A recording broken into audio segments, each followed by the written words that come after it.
తాకట్లో ఉన్న మీ బంగారాన్ని విడిపించి ఆ రోజు ఆన్లైన్ రేటుకి కొంటాం. Sharma gold company. సాయిబాబా వారి గురించి చాలా మంది చేసేటటువంటి కమెంట్స్, ఫకీర్ అని, ఆయన ఒక ముస్లిం అని, ఆయనను పూజించొద్దని. అంటే మనం ఏం గొర్రెలం కాదు, ఏదో ఒకళ్ళు ఏదో అన్నారు కదా అని వాళ్ళనే ఫాలో చేసేసుకుని ఒక గొర్రె వెళ్తే ప్రతి గొర్రె వెళ్ళిపోతుంది, దూకేస్తే. సాయిబాబా అవతారం ఫకీర్ వేషంలో ఎందుకు ఉంటుంది? ఫకీర్ వేషం. మనం వాళ్ళ గురించి మాట్లాడాలి అని అంటే మనం ఆ స్థితిలో ఉండి లంగొట పట్టుకుంటే తెలుస్తుంది. ఎప్పుడైనా షిరిడి సాయిబాబా టెంపుల్కి వెళ్ళినప్పుడు ఆ పరంపరలో వచ్చిన దత్తాత్రేయ స్వామికి అంత చిన్న విగ్రహం పెట్టి ఈయన పెద్ద దేవుడు అన్నట్టు ఈయన పూజలు పునస్కారాలు మొత్తం దండలు అన్నీ స్వామికే వేస్తూ ఉంటారు. మళ్ళీ కాంట్రవర్సీ చేస్తారు కదా జనాలు. మీరు చెప్పను అంటున్నారు, కానీ దానికి ప్రామాణికమైంది. సాయిబాబాని అందరూ ముస్లిం అంటారు, అది ఎంతవరకు నిజం? సాయిబాబా అంటే లైక్ దేహం వదిలేసేటప్పుడు ఖురాన్ కదా చదవాలి, మరి ముస్లిం అయితే. చాలా నీచమైనటువంటి కమెంట్స్ కూడా చూస్తూ ఉంటాము. ఈ ముస్లిం పద్ధతుల్లో సాయికి సుంతి చేశారని చెప్పి కూడా అంటూ ఉంటారు. ఎవరు వచ్చి చూశారు? నమస్తే, వెల్కమ్ టు సుమన్ టీవీ. నేను పద్మిని. ప్రస్తుతం మనం నిజాంపేటలో ఉన్న శ్రీపాద శ్రీవల్లభ దత్తపీఠంలో ఉన్నాము. మనతో పాటు లత గారు ఉన్నారు, అలాగే కొంతమంది భక్తులు ఉన్నారు, అలాగే సనాతన ట్రావెలర్ ప్రమోద్ గారు కూడా ఉన్నారు. అందరికీ నమస్కారం అండి. నమస్తే.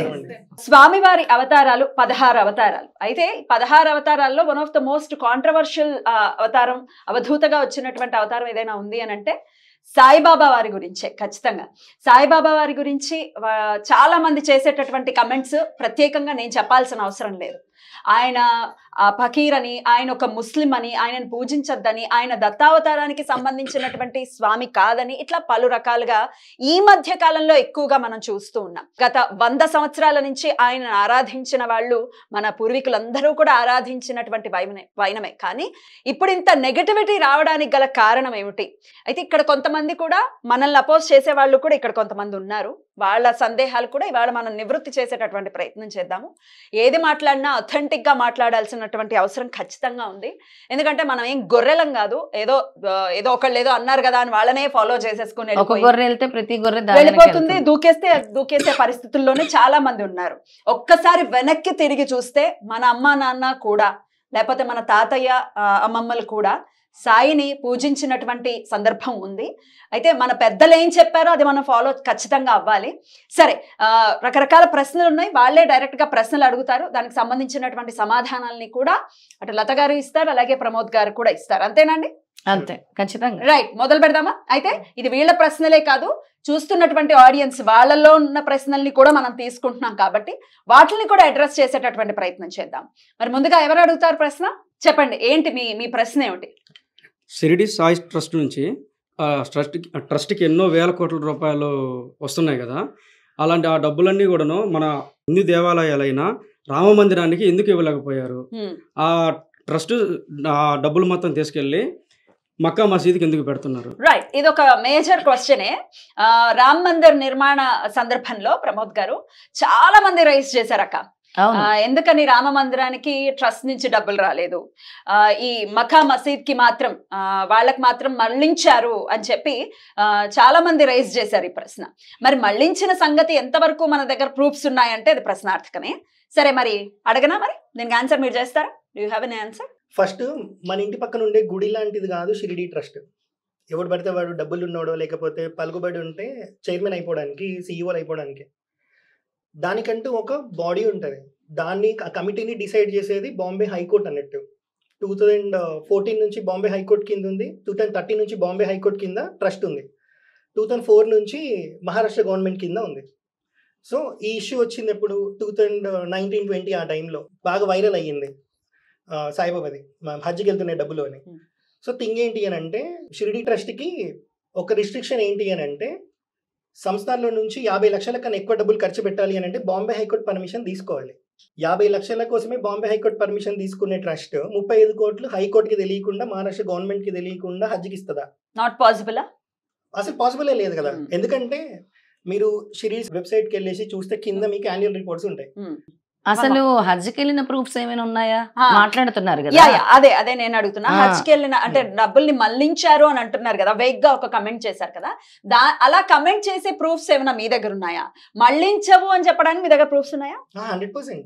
సిరిడి సంస్థ ట్రస్ట్ అఫీషియల్ వెబ్సైట్ లో కిందకి మీరు వెళ్తే కాంటాక్టర్స్ ఈ డీటెయిల్స్ ఉంటాయి కదా, అక్కడ మీకు యాన్యువల్ రిపోర్ట్స్ కూడా ఉంటాయి. యాన్యువల్ రిపోర్ట్స్ కొడితే ఎన్ని డబ్బులు వచ్చాయి, ఎన్ని డబ్బులు ఖర్చు పెట్టారు, ప్రతిదీ రిపోర్ట్ ఉంటుంది. ట్రాన్స్పరెంట్ గా ఉంటుందా? ఎవ్రీథింగ్ ట్రాన్స్పరెంట్ గానే ఉంటుంది. జనాలకి ఏంటంటే ఆడికి నచ్చింది మనం చెప్తే వినేస్తాడు అది ఏదైనా సరే. సో అట్లా కాంట్రవర్సీ క్రియేట్ చేశారు తప్ప షిరిడి ట్రస్ట్ నుంచి ఒక రూపాయి కూడా ఎవరికి వెళ్ళలేదు. First point thing. ఇంకొకటి ఇందాక నేను చెప్పిన ట్రస్ట్ ని డిసైడ్ చేసేది బాంబే హైకోర్టు. సో ఇప్పుడు ట్రస్ట్ ని మనం బ్లేమ్ చేయాలంటే ఫస్ట్ వెళ్ళి బాంబే హైకోర్టు ని బ్లేమ్ చేయాలి. 50 లక్షల కన్నా ఎక్కువ ఖర్చు పెడితే మీ పర్మిషన్ తీసుకోవాల్సిన వాళ్ళు మీకు తెలియకుండా 35 కోట్లు ఎట్లా ఉన్నాయి. ఇప్పుడు మేము కూడా ఇంకొకటి సెకండ్ థింగ్, ఫస్ట్ పాయింట్ అది అయిపోయింది కదా. సెకండ్ పాయింట్ ఏంటి అని అంటే ఇప్పుడు ఎవరైతే సీఈఓ ఉన్నారో వాళ్ళ ముందు ఎవరైతే ఉన్నారో వాళ్ళ ఐఏఎస్ ఆఫీసర్లు ఎవరు పడితే వాళ్ళు కాదు. షిరిడి సంస్థాన్ ట్రస్ట్ చైర్మన్ వచ్చి బాంబే హైకోర్టు జడ్జి. ట్రస్ట్ మొత్తం మహారాష్ట్ర గవర్నమెంట్ కిందనే ఉంది 21 ఇయర్స్ నుంచి. ఇప్పుడు 2025 కదా, 2004 నుంచి మహారాష్ట్ర గవర్నమెంట్ కింద. సో వాళ్ళ దగ్గర ఉన్నటువంటి నిధుల్ని ఓన్లీ షిరిడీకి కోసం మాత్రమే వినియోగిస్తారు, ఇంకెవ్వరికి ఏ గుడికి కూడా ఇవ్వరు. ఏ గుడికి అని కాదు. మీరు అట్లా మళ్ళీ చూస్తే కరోనా టైంలో 51 crores అనుకుంటా షిరిడి సంస్థాన్ ట్రస్ట్ నుంచి మహారాష్ట్ర గవర్నమెంట్ కి వెళ్ళింది. కేరళలో ఫ్లడ్స్ వస్తే ఇచ్చారు, మహారాష్ట్రలో ఫ్లడ్స్ వస్తే 12 crores ఇచ్చారు. మరి రామ్ మందిర్ కి ఎందుకు ఇవ్వలేదు? రామ్ మందిర్ వాళ్ళు అడగలేదు. ఫస్ట్ థింగ్, రామ్ మందిర్ వాళ్ళు ఎవరిని అడగలేదు. ఇన్ఫాక్ట్ మనం చూస్తే ఉడత సహాయం అన్న ఒకటి చెప్తారు. అట్లా 500 సంవత్సరాల తర్వాత రామ్ మందిర్ అనేది వచ్చింది కాబట్టి ఎవరెవరైనా మినిమం 10 రూపీస్ ఎవరైనా డొనేట్ చేయగలిగితే డొనేట్ చేయమని చెప్పారు. ఆఖరికి 10 రూపాయలు కూడా కొన్ని వేల కోట్లు అయ్యేటప్పటికి మాకు కావాల్సిన ఫండింగ్, అయోధ్యకి కావాల్సినంత ఫండ్స్ అంటే ఊహించినటువంటి ఫండ్స్ రావటం జరిగింది పద్మిని. వచ్చేసరికి వాళ్ళకి ఏమి ఫండ్స్ కొరత ఏర్పడలేదు. ఏర్పడి ఉండి అడిగితే వాళ్ళు అడగకున్నా ఇచ్చేదేమో సంస్థానం. కానీ ఎక్కడైతే విపత్తులు వస్తున్నాయో, ఫ్లడ్స్ వస్తున్నాయో, కరోనా వచ్చిందో అలాంటప్పుడు మాత్రం రెడీగా ఉంది సంస్థానం చేయడానికి. ఇంకొకటి సంస్థానం కింద హాస్పిటల్స్ ఉన్నాయి. షిరిడి అంటే చిన్న ఊరు, ఇప్పుడు చాలా పాపులర్ అయిపోయింది, టౌన్ అయిపోయింది. అంత పెద్ద పెద్ద హోటల్స్ ఉన్నాయి. బట్ అవే ఫెసిలిటీస్ మీకు షిరిడి వాళ్ళవి ఉన్నాయి కదా, రూమ్స్ అందులో దొరుకుతాయి. దట్టు 250-500 రూపీస్ కి. సో ఈ మెయింటెనెన్స్ అన్నిటికీ యూటిలైజ్ చేస్తారు. సింపుల్ గా చెప్పాలంటే సంస్థానం ఎదురుగా మనం పోతే చాయ్ 10 రూపాయలు కొనుక్కోవాలి, అదే సంస్థానంలో చాయ్ 2 రూపాయలకే దొరుకుతుంది. సో డబ్బులన్నీ ఇక్కడే జనాలకే ఖర్చు పెడతారు. అది సద్వినియోగమే అవుతోంది. ఎటువంటి పరిస్థితుల్లో మక్కాకి మళ్లించడం అనేది జరగదు. ఇది కూడా నేను చెప్తాను, ఇది ఏ న్యూస్ ఆర్టికల్ లో వచ్చిందో కాదు, ఏ పొలిటీషియన్ చెప్పిందో కాదు. ట్విట్టర్ లో ఎవరో కవి అనే ఒక అకౌంట్ నుంచి పోస్ట్ వెళ్ళింది. ఆ పోస్ట్ కి ఎట్లాంటి ఆధారాలు లేవు, కింద ఫోటో ప్రూఫ్ లేదు, ఏం లేదు. ఇప్పుడు చాలా మంది గూగుల్ సెర్చ్ చేసేటప్పుడు చేసే తప్పేంటి అని అంటే Shirdi trust donated any amount to Hajj అని కొట్టంగానే ఈమె ట్వీట్ వస్తుంది 35 crore డొనేట్ చేసినట్టు. First point. ఇప్పుడు మనం ఏదైనా హెడ్ లైన్స్ చూసినా, ఏదైనా న్యూస్ చూసినా గుర్తుపెట్టుకోవాల్సింది ఏంటంటే పక్కన ఫుల్ స్టాప్ ఉందా, క్వశ్చన్ మార్క్ ఉందా అని.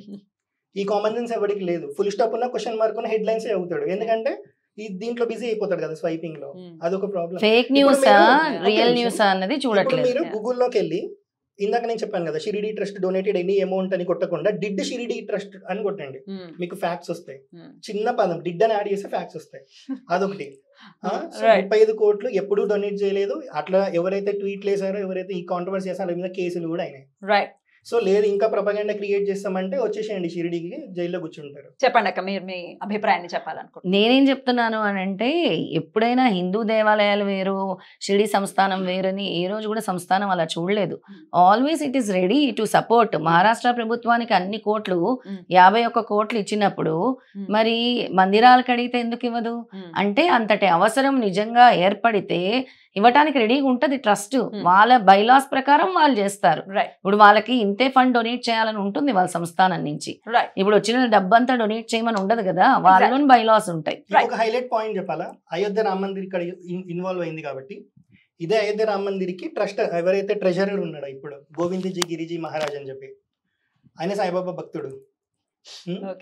అక్కడ నుంచి ఇన్విటేషన్ వచ్చింది సాయిబాబా మందిర్ కి. వాళ్ళు ఇన్స్టాగ్రామ్ సోషల్ మీడియా పేజెస్ లో కూడా పెట్టుకున్నారు అయోధ్య రామ మందిర్ నుంచి ఇన్విటేషన్ వచ్చినట్టు. షిరిడి ట్రస్ట్ అయోధ్య రామ మందిర్ కి అగేన్స్ట్ అయితే వాళ్ళకి ఇన్విటేషన్ రాదు, ఎందుకంటే అక్కడ ఉన్న ట్రెజరర్ సాయిబాబా భక్తుడు. అయితే మీరు గూగుల్లోకి వెళ్ళి యూట్యూబ్ లో కూడా గోవిందజీ గిరిజీ మహారాజ్ అబౌట్ సాయిబాబా అని కొడితే ఆయన ఒకటే చెప్పారు, సాయిబాబా, గజానన్ మహారాజ్, అక్కల్కోటే స్వామి సమర్థ.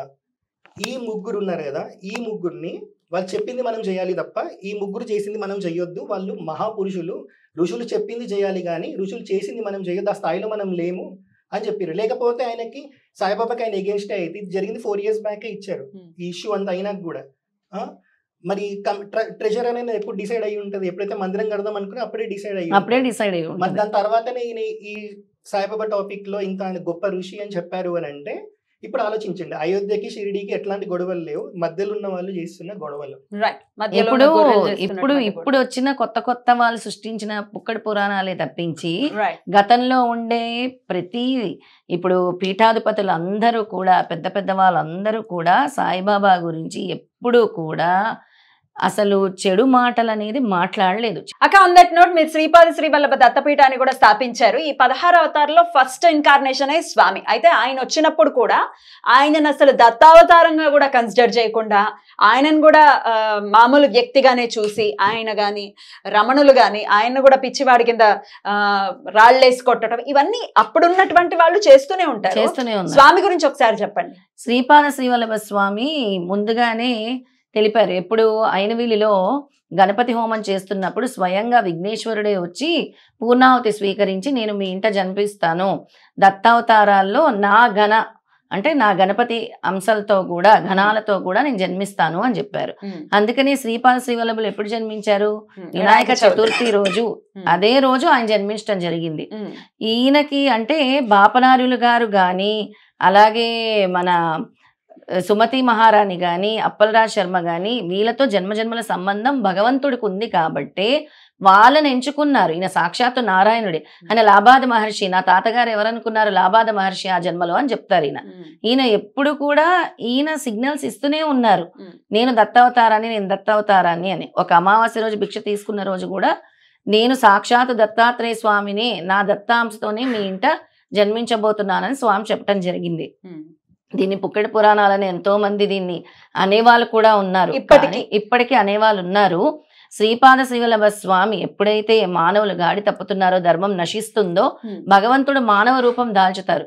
పిఠాపురం వాస్తవ్యులు ఎంతో మంది నిందించి చాలా చాలా చాలా ఆ కలియుగంలోనే శ్రీపాదులు ఎదుటగానే ఎన్నో కర్మలు అనుభవించాల్సి వచ్చింది. ఒకటేసారి డబ్బున్న వాళ్ళ పేదరికం అనుభవించారు, ఒకటేసారి తీవ్రమైన ఆరోగ్య సమస్యలు, ఆఖరికి విజయనగరం మహారాజు కూడా వచ్చి శ్రీపాద శ్రీవల్లభుని కలిసిన రోజులు ఉన్నాయి. శ్రీపాద శ్రీవల్లభ చరిత్రలో ఇప్పుడు ప్రధాని కూడా వస్తాడు అని ఫ్యూచర్ కూడా చెప్పడం జరిగింది, భగవంతుడు చెప్పడం జరిగింది.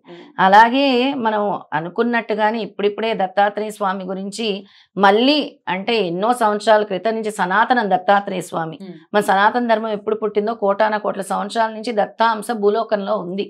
అత్రి అనసూయలు తపస్సు చేసి త్రిమూర్తులు ఉండాలి మానవాళ్ళని కాపాడటానికి. అప్పటి నుంచి కూడా అవధూత స్వరూపాల్లో, మహా సిద్ధపురుషుల స్వరూపాల్లో ఎన్నో జన్మలు ఎత్తుతూ ఉన్నారు. అవి వివిధ రూపాల్లో ఎత్తుతూ ఉన్నారు, వివిధ నామాలు కూడా మనం ఇస్తూ ఉన్నాం. ఆ రూపాలకి ఒక్కొక్కసారి మనకు అర్థం కాకపోవచ్చు, ఈయన ఎందుకు ఇలాగా ప్రవర్తిస్తున్నాడు కదా. ఒక్కొక్కసారి మదోన్మత్తుడై ఉన్నట్టుగా మనకు కనిపిస్తూ ఉంటాడు మనకి చరిత్రలో కూడా అనేక మార్లు. ఈవెన్ సాయి కూడా అంతే, ఒక్కొక్కసారి ఆయన బట్టలన్నీ తీసేసి ధునిలో వేసేసారు. దీనికి ఉదాహరణ చెప్పారు. సాక్షాత్తు దేవతలందరూ కూడా దత్తాత్రేయ స్వామిని కలవటానికి వస్తారు. అప్పుడు గురుదేవుడు కూడా వెళ్ళాలి, బ్రహ్మదేవుడు కూడా వెళ్ళాలి, అందరూ వెళ్ళాలి. అప్పుడు ఏం చెప్తారు? దత్తాత్రేయ స్వామి కళ్ళు ముంత పెట్టుకొని స్త్రీలోలుడయ్యి ఆయన తొడ మీద ఒక స్త్రీని కూర్చోబెట్టుకొని మీకు అలా కనిపిస్తూ ఉంటాడు, మీరు భ్రమించగలరు ఆయన భగవంతుడా కాదా అని. అలా అన్నారా అయిపోయింది, మీకు ఆయన సహాయం కూడా అందదు అని. అన్ని పరీక్షలు దత్తావతారాల్లో ఉంటాయి. దత్తతత్వం గురించి తెలియని వాళ్ళు మాట్లాడిన మాటలు ఎన్నో ఉంటాయి, విమర్శలు ఎన్నో ఉంటాయి. దానికి గురి నింద దైవ నింద కింద వాళ్ళు కలియుగంలో ఎన్నో కర్మలు అనుభవించాల్సి వస్తుంది. మీరు ఒక ప్రశ్న ఇందాక అనుకున్నారు కదా, ఆ ప్రశ్న అడగండి. ఇప్పుడు మనం చూసిన దత్తావతారాలన్నీ చాలా సాంప్రదాయబద్ధంగా ఇలా గంధం బొట్టు నీట్గా ఆరెంజ్ వస్త్రం వేసుకొని ఉంటాయి కదా. మరి సాయిబాబా అవతారం ఫకీర్ వేషంలో ఎందుకు ఉంటుంది? ఫకీర్ వేషం ఘాటుగానే ఉంది ప్రశ్న. ప్రమోద్ గారు సమాధానం ఉందా? సో ఫకీర్ అనే వర్డ్ వచ్చింది కాబట్టి ఫస్ట్ ఫకీర్ అనే దానికి మీనింగ్ చెప్తాను. నార్మల్ గా మన దగ్గర హస్బెండ్ చనిపోయిన వాళ్ళు ఏమంటారు? పూర్వసువాసినులు అంటారు, విధవ అంటారు, కాదు ముండా అంటారు, విధవ అంటారు, ఇట్లనే మాట్లాడాలి. ఓకే. ముండా అంటారు. అదే పంజాబ్ లో మీరు ముండా అంటే అబ్బాయి. చిన్న పిల్లోడు అని ఓ. పోరండి పిలిచినట్టు. ఓ. అదే పంజాబ్ పిలుపు ఇక్కడ పిలిచి లాగ్ కొడతారు అవును కదా. అట్లనే అవునండి. Continue. అవును నార్త్ continue. లో ముండని అనేది కూడా ఒక రాంగ్ So, వర్డ్ అని కూడా మనం అదొకట. వింటున్నాం. ఇప్పుడు మనకి దాదా అంటారు, మన దగ్గర దాదా అంటే రౌడీ గూండా అని. వెస్ట్ బెంగాల్ లో దాదా అంటే ఓ పెద్ద పెద్ద ఆయన. అన్నయ్య పెద్ద. అని. పెద్ద ఆయన. ఇట్లా ఒక్కొక్క పదం ఒక్కొక్క దగ్గర ఒక్కొక్క అర్థం ఉంటుంది. బాంబేలో చాలా మంది మన దాదా దగ్గర దాదా ఇప్పుడు బాబా అంటే మహారాష్ట్రలో మీకు ఎవరైనా తెలిసిన వాళ్ళు ఉంటే వాళ్ళని అడిగితే ఫాదర్ ని బాబా అంటారు, ఫాదర్ ని బాబా నాన్నని అంటారు. నాన్నని బాబా అంటారు. Okay. మన దగ్గర బాబా అంటే కాషాయం కట్టుకొని వచ్చి బిజినెస్ చేయడానికి వచ్చిన దొంగలు అనుకుంటున్నారు. సో ఇట్లనే ఉంటది. సో అక్కడ ఫకీర్ అనే పదంకి మనం తీసుకుంటే ఒక ముస్లిం అడుక్కోవడానికి వచ్చాడు, లేకపోతే పొద్దున్న ధూపేమేసి ఇలా కొడతారు కదా అవును నెమలి కథతో, అలా అనుకుంటున్నారు. కానీ మీరు మహారాష్ట్రకి వెళ్తే ఫకీర్ అని అంటే దాని మీనింగ్ ఏంటి అని అంటే మెటీరియలిస్టిక్ థింగ్స్ అన్నిటిని వదిలేసిన వాడు అని, అంటే ఒక సన్యాసిని ఫకీర్ అంటారు. సరే సాయిబాబా ఫకీర్ అన్నారు కాబట్టి ఓకే ముస్లిం అని అనుకుందాం. ఇదే మహారాష్ట్రలో మొన్న సెప్టెంబర్ 2025లో ఒక సినిమా వచ్చింది ఫకీరియత్ అని చెప్పి. సినిమా పోస్టర్లో మహావతార్ బాబా ఉన్నారు, లాహిరి మహాశయ్య ఉన్నారు, రామకృష్ణ పరమహంస ఉన్నారు, అక్కలకోట స్వామి సమర్థ ఉన్నారు, వీళ్ళందరూ ఉన్నారు. మరి ఇప్పుడు వీళ్ళందరూ ఫకీర్లా అంటే ఎవరన్నా వీళ్ళని ఫాలో అయ్యేవాడు వెళ్ళి మహావతార్ బాబా ఫకీరోడు ఎందుకు అవుతాడని చెప్పి కేసు వేస్తాడా? వేసిన నించుంటుందా? సో అట్లనే తీసుకుంటే మాణిక్ ప్రభు ఉన్నారు. దత్త పంచకంలో మనకి మూడవది మాణిక్ ప్రభు అని చెప్తాం. శృంగేరి జగద్గురువులు ఉన్నారు కదా, 165 సంవత్సరాల నుంచి వెళ్తున్నారు శృంగేరి జగద్గురువులు ఉగ్ర నరసింహ భారతి స్వామి వారి నుంచి. సో ఆ చాప్టర్ మీరు మాణిక్ ప్రభు చరిత్రలో చూస్తే చాప్టర్ పేరు ద ఫకీర్స్ ఎంపైర్ అని ఉంటుంది. అంటే ఇప్పుడు మాణిక్ ప్రభు ఫకీర్ కాబట్టి ఆయనే ఫకీర్ అనుకున్నాడు కదా, మరి శృంగేరి పీఠాధిపతులు ఒక ముస్లిం దగ్గరికి ఎందుకు వెళ్తున్నారు అప్పుడు? సో ఆయన ఫకీర్ అంటే చూడాల్సింది ఆ విధంగా కాదు. ఫకీర్ అని అంటే ఒక సన్యాసి సాధు సంతులని మహారాష్ట్ర మొత్తం ఫకీర్ అనే అంటారు. ఫకీర్ కి ఇది వివరణ ఇది. ఎగ్జాంపుల్ తీసుకుంటే నిజాం సర్కార్ ఉంటాడు కదా, మాణిక్ ప్రభు ఉన్నప్పుడు ఒక గిఫ్ట్ పంపిస్తారు, లైక్ ఒక ల్యాండ్ డాక్యుమెంట్ లైక్ సంథింగ్ ఒక పంపిస్తారు, కాల్ చేస్తారు. ఆయన దాన్ని కాల్ చేసి మేము ఫకీర్లము, ఇదంతా చెందింది దత్తాత్రేయ స్వామికి, నాకు కాదని చెప్తారు. ఇక్కడ ఆయనకైనే ఫకీర్ అనుకున్నారు, మరి ఆయనని కూడా ముస్లిం అందామా? రైట్, ఫకీర్ కి వివరణ ఇది. ఇక చాలా ట్రెడిషనల్ గా ఉంటాయి మిగతా అవతారాలన్నీ, కానీ సాయి అలా కాదు. సాయి ముస్లిం గా కనపడుతూ ఉన్నారు కదా, వేషధారణ అయితే అలా ఉంది అని. కఫ్ని వేసుకొని ఉన్నారు, బొట్టు పెట్టుకోరు, ఇట్లా రకరకాలుగా చెప్తారు. మనకు అవతారాలు 2 రకాలుగా వస్తాయి. సంప్రదాయ అవతారాలను ఉంటాయి, అవధూత అవతారాలను ఉంటాయి. ఇందాక మీరు కోట్ చేశారు కదా దత్తాత్రేయ స్వామి 16 అవతారాల్లో స్వామివారి ఒకరు సాయిబాబా ఒకరు కాదు. దత్తాత్రేయ స్వామి 16 అవతారాలు వేరు, దత్త పంచకంలో వచ్చిన వాళ్ళు వీళ్ళు 16 అవతారాలని కన్సిడర్ చేయకూడదా? అవి వేరు. 16 అవతారాల్లో అసలు శ్రీపాదులు కూడా లేరు. అందులో ఆది గురువు అని ఉంటారు, మహాయుక్త అవధూత, కమలనైన ఉంటారు, దేవదత్తుడు ఉంటారు, అందులో శ్రీకృష్ణ కమలనైన దత్తుడు ఉంటాడు, దేవాది దేవరాజు ఉంటారు. ఆ 16 అవతారాలు కూడా రకరకాల ఇలా వచ్చాయి. ఈ 16 అవతారాలకి మనకి పురాణ ప్రామాణికం కూడా ఉంది. సో ఇప్పుడు ఈ 16 అవతారాల్లో మళ్ళీ అవధూత అనే పదం కొత్తగా పట్టుకొని వచ్చారు మార్కెట్కి అయినా అంటారు. 16 అవతారాల లిస్ట్ మీరు తీస్తే అందులో 3 అవతారాల పేర్లలో అవధూత అని ఉంటది, మాయాయుక్త అవధూత, ఇట్లా ఉంటాయి 3 పేర్లు. దిగంబర అవధూత, మాయాయుక్త అవధూత, 3 అవతారాలు. ఆ 16 అవతారాల్లో అవధూత అనే ఉంటాయి. సో ఇక్కడ అవధూత పదం ఉంది కాబట్టి దత్తాత్రేయ స్వామి అవతారాలు ఎప్పుడు వచ్చినా 2 రకాలు వస్తాయి. ఒకటి సాంప్రదాయంగా వస్తాయి, ఒకటి అవధూత లాగా వస్తాయి. సాంప్రదాయంగా వచ్చిన వాళ్ళు శ్రీపాద శ్రీవల్లభ, నృసింహ సరస్వతి స్వామి, టెంబే స్వామి, వీళ్ళు స్వామి సమర్థ, వీళ్ళందరూ కాదు. అవధూత లాగా వచ్చిన వాళ్ళు మాణిక్ ప్రభు, స్వామి సమర్థ, షిరిడి సాయిబాబా. సో ఇవి ఇందులో టెంబే స్వామిని మనం పక్కన పెడితే దత్త పంచకంలో వీళ్ళనే తీసుకుంటారు. ఎందుకంటే టెంబే స్వామిని శృంగేరి పీఠాధిపతి సాక్షాత్తు మీరే దత్తాత్రేయులు అని చెప్పారు. టెంబే స్వామిని చెప్పారు, గజానన మహారాజ్ని చెప్పారు, సాయిబాబాని కూడా చెప్పారు. మనకి ఇప్పుడు పీఠాల ప్రామాణికం కొందరు పట్టుకుంటారు కాబట్టి అక్కడ మనకి అఫీషియల్ రికార్డ్స్ లో ఉంది టెంబే స్వామి డైరెక్ట్ చెప్పినట్టు. సో ఇప్పుడు ఇలా ఎందుకు వస్తారు అని అంటే అవధూత స్థితిలో ఉన్న వాళ్ళ పరిస్థితి ఎట్లుంటది అని అంటే సంప్రదాయాన్ని మీరిపోయి ఉంటారు అన్నట్టు. వాళ్ళకి రూల్స్ అండ్ రిస్ట్రిక్షన్స్, నిత్య కర్మలు ఏమి ఉండవు. ఇప్పుడు మా భగవద్గీత తీసుకోండి, చాప్టర్ నెంబర్ 3 శ్లోకం నెంబర్ 21లో శ్రీకృష్ణుడు క్లియర్గా చెప్తారు. 21, 22, 23, 24 మొత్తం ఈ 4 చదివితే శ్రీకృష్ణుడి గురించి అర్థమవుతుంది. నేను ఈ లోకంలో చేయాల్సిన కర్మలు ఏమీ లేవు, కానీ నేను కర్మ చేయాలి. ఎందుకు అని అంటే ఇప్పుడు గురు స్వరూపంగా భగవద్గీత చెప్తుండు అర్జునుడికి. ఇప్పుడు గురువుని అనుగమిస్తారు కదా శిష్యులు, అనుగమించినప్పుడు నేను నిత్య కర్మలు చేయకుండా నీకు భగవద్గీత చెప్పినా అనుకో, రేపు మొత్తం జనాలు నన్నే ఫాలో అవుతారు. వాళ్ళు నిత్య కర్మలు చేయరు. శ్రీకృష్ణుడు చేయనప్పుడు నేను ఎందుకు చేయాలంట?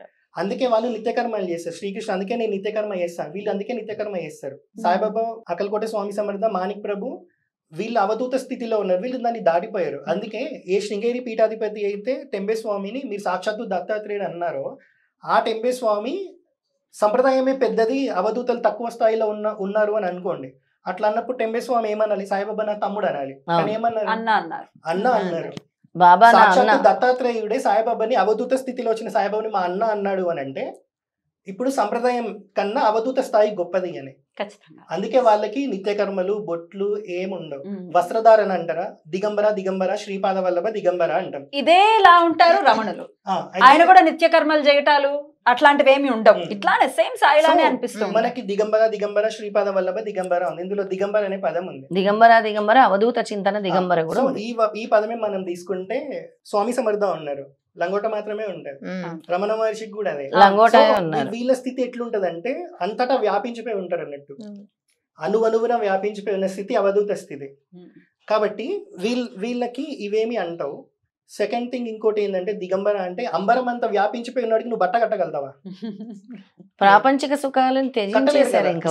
అందుకే వాళ్ళకి అవన్నీ మనం చూడొద్దు, మన స్థితిలో వాళ్ళని చూడొద్దు. వాళ్ళని కొందరు పిచ్చోళ్ళు అన్నారు, రమణ మహర్షిని పిచ్చోళ్ళు అన్నారు. లేకపోతే ఇప్పుడు రామకృష్ణ పరమహంసనే ఉన్నారు. సింపుల్ ఒక వైఫ్ అండ్ హస్బెండ్ చూద్దాం. ఇక్కడ వైఫ్ కి చాలా మంది కంప్లైంట్లు ఇస్తారంట, నీ భర్త పిచ్చోళ్ళ తిరుగుతున్నాడు అది ఇదని. అప్పుడు వైఫ్ ఏమన్నా అమ్మ ఈ పిచ్చనా కొడుకుతో ఏంటి అనాలి. కానీ వాళ్ళ వైఫ్ ఏమన్నది తెలుసా? అవును నిజంగా నా భర్త పిచ్చోడే, నాకు ఆ పిచ్చి ఎప్పుడు పడుతుందో ఎదురు చూస్తున్నా అని చెప్తారు. అంటే మనం వాళ్ళ గురించి మాట్లాడాలి అని అంటే మనం ఆ స్థితిలో ఉండి లంగోట కట్టుకుంటే తెలుస్తుంది. కానీ యూ షుడెంట్ ఇమిటేట్, వాళ్ళని ఇమిటేట్ చేయకూడదు. వాళ్ళ నుంచి వాళ్ళని దండం పెట్టుకోవటం మాత్రమే చేయాలి కానీ వాళ్ళని ఇమిటేట్ చేయకూడదు. రైట్, ఇంకా నెక్స్ట్ ఎవరైనా అంతేనండి సమాధానం? అవతారాల గురించి చెప్పారు కదా మీరు. ఆదిగురు దత్తాత్రేయ స్వామి. ఎప్పుడైనా షిరిడి సాయిబాబా టెంపుల్కి వెళ్ళినప్పుడు షిరిడి సాయిబాబా చాలా పెద్ద విగ్రహం ఉంటుంది, ఆ పక్కన ఎక్కడో చిన్నగా దత్తాత్రేయ స్వామిని పెడతారు. మరి ఆ పరంపరలో వచ్చిన దత్తాత్రేయ స్వామికి అంత చిన్న విగ్రహం పెట్టి పెద్ద దేవుడు అన్నట్టు ఈయన పూజలు పునస్కారాలు మొత్తం దండలు అన్ని స్వామికే వేస్తూ ఉంటారు. అది ఎంతవరకు కరెక్ట్? బాగా అడిగారు. అసలు దత్తగురువుని ఆదిగురుని పక్కన పెట్టి ఇదేంటి? ఇంకొక పాయింట్ నేను యాడ్ చేస్తాను దీనికి. ఇదే కాదు, దత్తాత్రేయ స్వామి విగ్రహం చిన్నదే కాదు, శివలింగాల్ని కూడా స్వామి పాదాల దగ్గర అంటే సాయి పాదాల దగ్గర పెడుతూ ఉంటారు అనే పెద్ద కంప్లైంట్ కూడా ఉంది. దీనికి ఏమైనా ఆన్సర్ ఉందా ప్రమోద్ గారు? అద్వైత స్థితిలో చూస్తే అది వేరేలా ఉంటాయి. మనం ద్వైతంలోనే ఉన్నాం అంటే మనకి ఇంకా దేవుడికి మనకి ఆ డిఫరెన్స్ చూస్తున్నాం, ఆ స్థాయిలో మనం లేము. కాబట్టి వీళ్ళకి రెస్పెక్ట్ ఇచ్చి శివలింగాలు అట్లా ఎవరైనా పాదాల కింద పెడితే తీసి పక్కన పెట్టడం బెటర్, లేకపోతే పెట్టకపోవడం బెటర్. పెట్టినా ఇంకొక పక్కన ఏదైనా చిన్నది అరేంజ్ చేసుకొని గుడి లాంటిది అక్కడ పెట్టుకోవడం బెటర్. ఎందుకంటే ఇప్పుడు ద్వైత స్థితిలో ఉన్న వాళ్ళు ఎవరైతే ఉంటారో వీళ్ళకి ద్వైతం వాళ్ళకి అర్థం అవ్వదు, తేడా చూస్తూ ఉంటారు. ప్రతిదీ వీళ్ళ స్థాయితోనే కంపేర్ చేసుకుంటారు. అది వీళ్ళనే కాదు, ప్రతి ఒక్కరిని రాముడిని కృష్ణుడిని నిందించకుండా ఉన్నారా హిందువులు ఎప్పుడైనా? ఎందుకు నిందిస్తున్నారు? వాళ్ళ స్థాయి తెలియదు, తత్వం తెలియదు. తత్వం తెలిసినోడు ఎవడు మాట్లాడాడు. ఇప్పుడు జనాలు బాధపడుతారు కాబట్టి దాన్ని తీసి పక్కన పెడదాం, దానికేం ఫరక్ పడదు. థింగ్ ఇంకొకటి, దత్తాత్రేయ స్వామి చిన్న ఉండి సాయిబాబా పెద్దగా ఉన్నారు అని అంటే మీరు దత్త పంచకంలో చూస్తే అందరూ సాయిబాబా గురించి మాట్లాడిన వాళ్ళే తప్ప సాయిబాబా వేరే వాళ్ళ గురించి గొప్పగా చెప్పింది మీకు అక్కడ కనబడదు. అది ఆయన ఈగో కాదు, ఆయన వీళ్ళందరూ ఉండే స్థాయిని ఇంకా మించిపోయి ఉన్నారు. అందుకే అందరు ఆయన గురించే మాట్లాడారు. ఇప్పుడు అకల్కోట స్వామి సమర్థ ఉన్నారు, నేను ఈరోజు ఇక్కడ ఉన్నా, దాని తర్వాత ఏం చెప్పారు? నేను షిరిడిలో కూడా ఉంటా అని చెప్పారు. మేమంతా సమకాలికులమే, మేము ఒకటే అని కూడా చెప్పారు. సాక్షాత్ వచ్చింది దత్తాత్రేయుడే తన అంశగా వచ్చినప్పుడు ఇద్దరిలో కూడా ఎందుకు భేదం చూసే స్థితిలో మనం ఉన్నాం. సో శివుడే సాయి, సాయి శివుడు అంటే అట్లా చెప్పరా? మన కాంట్రవర్సీ చేస్తారు కదా జనాలు. చెప్తున్నాను కదా, నేను చెప్పను. ఎవరైతే ద్వైతంలో ఉన్నారో, భేదం చూసే స్థితిలో ఉన్నారో, ఇప్పుడు నేను ఏదైనా ఒక స్టేట్మెంట్ ఇస్తే వాళ్ళు దాన్ని నెగిటివ్ గా తీసుకుంటారు. ఇదే ద్వైతంలో ఎవరైతే భేదం చూసే స్థితిలో ఉన్న వాళ్ళు అద్వైత స్థాయికి వెళ్ళినప్పుడు నేను చెప్పేది కరెక్ట్ అనిపిస్తుంది. సో అందుకే నీ స్టేట్మెంట్లు ఎందుకంటే కానీ సాయి సచరిత్రలో ఇది రాసి ఉన్నది, షిరిడి సాయిబాబా శివుడిది అని చెప్తారు. మీరు చెప్పను అంటున్నారు, దానికి ప్రామాణికం ఏంటి? ఆయనే శివుడు. 180 కోట్ల మందిలో ఎంతమంది అద్వైత స్థితిలో ఉండి ఆలోచించే వాళ్ళు ఉన్నారు? నేను ఇప్పుడు ఈ స్టేట్మెంట్ ఇస్తే వాళ్ళు యాక్సెప్ట్ చేయడానికి ఇప్పుడు వాళ్ళ యాక్సెప్టెన్సీ మీద ఆధారపడి ఉంటుందా మీ ఒపీనియన్? ఎందుకంటే ఇప్పుడు గొడవలు చేసేది వీళ్ళే, తత్వం అర్థం కాదు కాబట్టి 11 ఏళ్ల నుంచి చూస్తూనే ఉన్నాం. వీళ్ళని మనం ఇంపార్టెన్స్ ఇవ్వాలి. ఇప్పుడు వాళ్ళకి కాదు, వాళ్ళ స్థాయి దాటిపోయారు. ప్రమోద్ గారు ఇప్పుడు చేస్తున్నటువంటి ఈ డిబేట్ అనుకోవచ్చా లేకపోతే ఇంటర్వ్యూ అనుకోవచ్చు, ఎందుకు చేస్తున్నాము అని అంటే గొర్రెల్లాగా ఆలోచించకండి, ఊరికే తిట్టుకొని పాపాన్ని మూట కట్టుకోకండి అని చెప్పడం కోసం చేస్తున్నాము. ఇప్పుడు మళ్ళీ వాళ్ళు ఎవరైతే టార్గెట్ చేస్తారో వాళ్ళ గురించి నేను మాట్లాడను అంటే ఎంతవరకు సమంజసం? నేను మాట్లాడను అంటుంది. ఇప్పుడు ఈ ఇంటర్వ్యూ 140 కోట్ల మందిలో 140 కోట్ల మంది చూస్తారని నేను చెప్పలేను కదా. కొందరు చూస్తారు, చాలా సెట్ ఆఫ్ పీపుల్ చూడరు. వాళ్ళు ఇంకా ఇప్పుడు ఇంత చెప్పాను, షిరిడి ట్రస్ట్ గవర్నమెంట్ కిందనే ఉంది, హైకోర్టు కిందనే ఉందని. బట్ స్టిల్ ఇదే వీడియో కింద వచ్చి తమిళ చూసి కామెంట్ పెట్టిపోయేటోడు ఉంటాడు.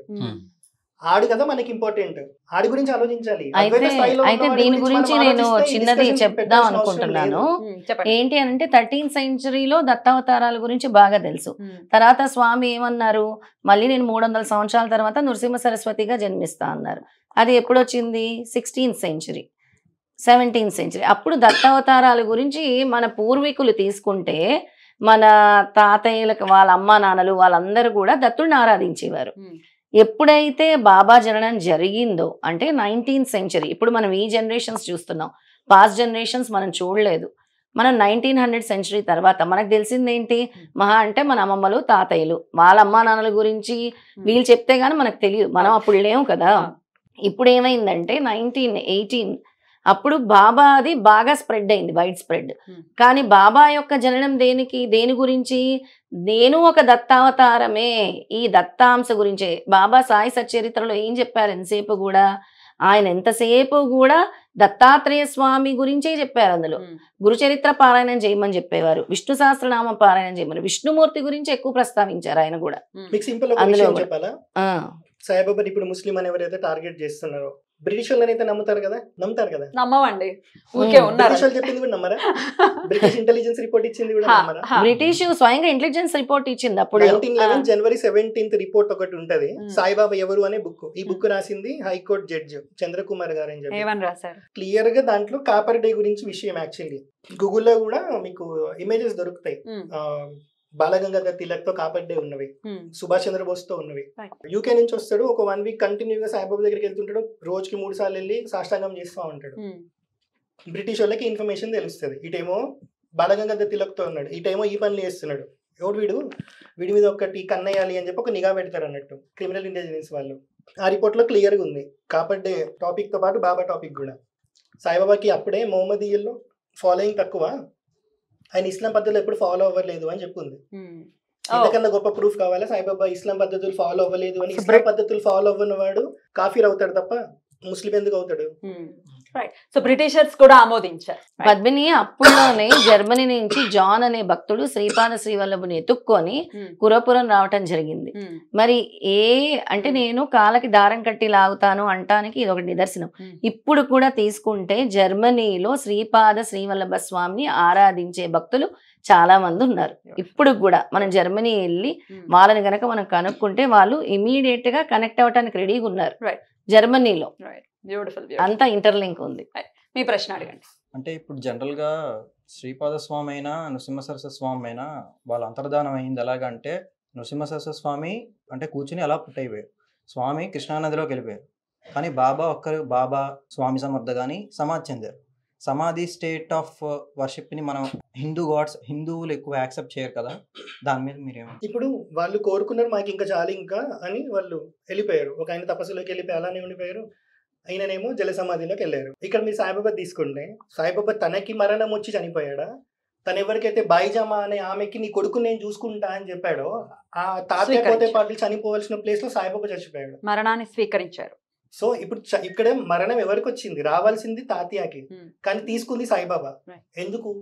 ఇచ్చిన మాట కోసం, బాయిజామాకి ఇచ్చిన మాట కోసం. ఎందుకు? ఊరంతా తిరిగి మరి సాయిబాబా ఎక్కడున్నా ఎత్తుక్కొని మరి ఫుడ్ పెట్టేది. సో ఆయన కూడా కోరుకుంటేనే ఆయనకు వచ్చింది, దానంతకు ఆయనకి రాలే. ఏదో ఒక రోగం వచ్చో బెడ్ మీద పడో రాలేదు, ఆయన కోరుకుంటూ వచ్చింది. ఇప్పుడు ఆయనకి తేడా ఏముంది? నేను కోరుకుంటే నాకు వస్తుందా? అది సూసైడ్ అవుతుంది. రామచంద్రమూర్తి కూడా సరయూ నదిలోకి వెళ్ళిపోయారు అని అంటారు. శ్రీరామచంద్రమూర్తి కూడా సరయూ నదిలో అంతర్ధానం అయ్యారు, ఆయనంతటా ఆయన వెళ్ళారు అని చరిత్ర చెప్తుంది. అంతర్ధానం తీసుకెళ్తారు జనాలు దాన్ని. సో సింపుల్ థింగ్ ఏంటి అని అంటే, రాముడు అవతారం జలంలో చాలించడానికి కారణం ఏంటి? మహాభారతంలో ఉంటది. చివర్లో తీసుకుంటే కుంతీదేవి, ధృతరాష్ట్రుడు వీళ్ళు ఉంటారు కదా, గాంధారి ముగ్గురు. వీళ్ళు అడవిలో నిప్పు వచ్చి కాలి చచ్చిపోతారు. అవును. అయితే అడుగుతాడు ధర్మ సందేహం ఇక్కడ ఉంటది అన్నట్టు. అందుకే మహాభారతం పంచమ వేదం. సో అక్కడ మనం తీసుకుంటే అడుగుతారు క్వశ్చన్, మరి అలా నిప్పులతో చనిపోయిన వాళ్ళకి ఎలా మోక్షం వస్తుంది లైక్ ఇది అని చెప్పి. వాళ్ళు చనిపోయింది నీకు నిప్పులతోనే కనిపిస్తున్నాయి, కానీ ఆ నిప్పు పుట్టింది వాళ్ళు పెట్టుకునే నిత్యాగ్నిహోత్రం నుంచి అని. సో ఆ నిత్యాగ్నిహోత్రం వాళ్ళు పెట్టుకున్నారు కాబట్టి అందులో నుంచి గాలి వచ్చి అది ఆకుకో దేనికో అంటుకొని మొత్తం అడవంతా కాలిపోయి వీళ్ళు అందులో పడిపోయారు. సో ధర్మం ప్రకారం తీసుకుంటే నిత్యాగ్నిహోత్రికుడు ఎవడైతే ఉంటాడో, తాపసులు ఎవరైతే ఉంటారో వాళ్ళు జలము చేత గాని అగ్ని చేత గాని వాళ్ళకి మరణం సంభవించవచ్చు. అందుకే రాముడు జలంలోకి వెళ్ళారు, ఎందుకంటే రాముడు నిత్యాగ్నిహోత్రికుడు కాబట్టి. సీతమ్మ అగ్ని ప్రవేశం చేసింది అగ్నిలోనే ఎందుకు? వాళ్ళు అయోధ్యను వదిలిపెట్టి అడవిలోకి వచ్చినప్పుడు వాళ్ళు ఏం చెప్తారు, మేము తాపసులలాగా బ్రతుకుతామని చెప్తారు. రాముడు నిర్ణయించుకున్నాడు. ఇంకా వాళ్ళు ఇంకా వనవాసం కంప్లీట్ అయ్యి అయోధ్యకి వెళ్ళక ముందే అగ్ని ప్రవేశం చేస్తారు సీతమ్మ. ఎక్కడ జరిగింది? లంకలో. అంటే వాళ్ళు ఇంకా తాపసుల స్థితిలోనే ఉన్నారు కాబట్టి తనకి రైట్ ఉంది అగ్నిలో చనిపోవడానికి. కాబట్టి తన అగ్నిని సెలెక్ట్ చేసుకుంది, లేకపోతే వేరేది ఇంకేమైనా సెలెక్ట్ చేసుకోవచ్చు చనిపోవడానికి. సో ఈ ధర్మం, అందుకే నేను టాపిక్ లో లేకపోయినా చెప్తున్నా. రైట్. అలాగే రమణులు కూడా సమాధే చెందారు. మనం రమణుల్ని కూడా పూజిస్తున్నాం కదా. నేను పెద్ద లిస్టే చెప్పాలా సమాధుల గురించి? చెప్పండి. రాఘవేంద్ర స్వామిది ఏంటి సమాధి? మఠాలు కట్టట్లేదా? మంత్రాలయంలో ఒక్కటే ఉందా? అక్కడక్కడ మంత్రాలయం. సాయిబాబా వచ్చింది దత్తావతారంగానే మీరు అనుకుంటున్నారు, దత్తావతారంగానే, కానీ వచ్చింది నవనాథ సంప్రదాయంలో వచ్చారు. నవనాథుల సమాధులు మీరు నార్త్ లో నవనాథులు పిచ్చ పాపులర్. నవనాథుల చరిత్ర మీరు ఏది తీసుకున్న వాళ్ళు సమాధిలోనే ఉన్నారు. అంతెందుకు శృంగేరి పీఠాధిపతులు వెళ్ళి మాణిక్ ప్రభు సంస్థాన్ వాళ్ళది ఉంది కదా, అందులో సమాధే ఉంది. అకల్కోట స్వామి సమర్థం అని మేము దర్శనం చేసుకుంటాం, సమాధి దర్శనం చేసుకుంటాం. సో సన్యాసి స్థితిలో ఎవరైతే ఉంటారో, అవధూత స్థితిలో ఎవరైతే ఉంటారో దేహం కాల్చరు, సో సమాధి మాత్రమే పెడతారు. వీళ్ళు ఇక్కడ ముస్లిం ని లింక్ చేస్తున్నారు, కానీ వీళ్ళకి ఒకసారి మాణిక్ ప్రభు సమాధికి ఎట్లయితే అలంకరణ చేస్తారో చూపిస్తే చచ్చిపోతారు. ఎలా ఉంటుంది? రుద్రాక్ష వేస్తారు, త్రిశూలం ఉంటది, చంద్రవంకు ఉంటది, అన్ని ఉంటాయి దాని మీద, పట్టు వస్త్రాలు, కింద పాదాలు ఉంటాయి. ఇది స్ఫటిక శివలింగం మీద ఎప్పుడు పడతా ఉంటాయి నీళ్లు, ఎవడు గమనించాడు, సాయిబాబాని మాత్రమే గమనిస్తారు. మరి సమాధి మీద ఎక్కడైనా శివలింగం పెట్టారా? సాయిబాబా పాదాల దగ్గర పెట్టారని ఏడుస్తారు కదా. రమణుల సమాధి మీద కూడా శివలింగమే ఉంటుంది, అక్కడ కూడా సేమ్ ఇటువంటి కైంకర్యాలే జరుగుతుంటాయి. మరి కంచి పరమాచార్య వీళ్ళందరూ ఏమున్నాయి? కంచి పీఠాధిపతులు సమాధే చేస్తారు, పీఠాధిపతులు కూడా సమాధి. జనాలకి ఆలోచించే శక్తి లేదు, అందుకే కంచి పరమాచార్య చెప్తారు, కలియుగంలో ఎవరైతే 18 సెకండ్లు తదేకంగా ఒకటే పని మీద ధ్యాస పెడతాడో వాడు ముక్షు, అంటే వాడు మోక్షానికి దగ్గర అవుతున్నాడని. 18 సెకండ్లు, ఇప్పుడు ఇందాక నేను చెప్పిన షిరిడి ట్రస్ట్ డొనేట్ చేసిందని, 18 సెకండ్లు అదే టాపిక్ మీద కాన్సన్ట్రేట్ చేసి గూగుల్లో కొడితే సర్చ్ బార్ లో 18 సెకండ్లు కొట్టలేమా? మనకేం కావాల్సిందే, అది కూడా చేయలే కదా మరి వాళ్ళు. రైట్. ఇంకొకరు ఇక్కడ సిద్ధంగా ఉన్నారు, ప్రశ్న అడగండి. సాయిబాబాని అందరూ ముస్లిం అంటారు, అది ఎంతవరకు నిజం? ముస్లిం అయితే ముస్లింలు ఎందుకు బాబా దగ్గరికి వెళ్ళారు? హిందువులే ఎక్కువ మంది వెళ్తున్నారు. ఇప్పుడు కొంతమంది హిందువులు ఈ ముస్లిం అనే దాంట్లో కొంతమంది డైవర్షన్ లో ఉన్నారు, అది బయటకు వస్తుంది త్వరలో. దానికి సమాధానం ఏంటి? సో ఇందాక నేను బ్రిటిష్ ఇంటెలిజెన్స్ రిపోర్ట్ గురించి చెప్పాను, 1911 జనవరి 17 అని చెప్పి. అందులో క్లియర్ గా రాసింది సాయిబాబాకి అప్పట్లోనే ముస్లిం ఫాలోవర్స్ తక్కువ, సాయిబాబా ఇప్పుడు ఇస్లాం పద్ధతులు ఫాలో అవ్వలేదని. First point.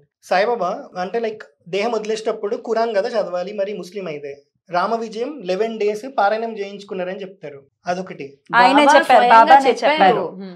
చెప్పించుకున్నారు వాగే అనే అతనితో.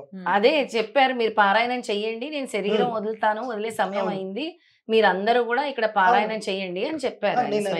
ఖురాన్ చదివించుకోవాలి, అది ఎప్పుడు చేయలేదు.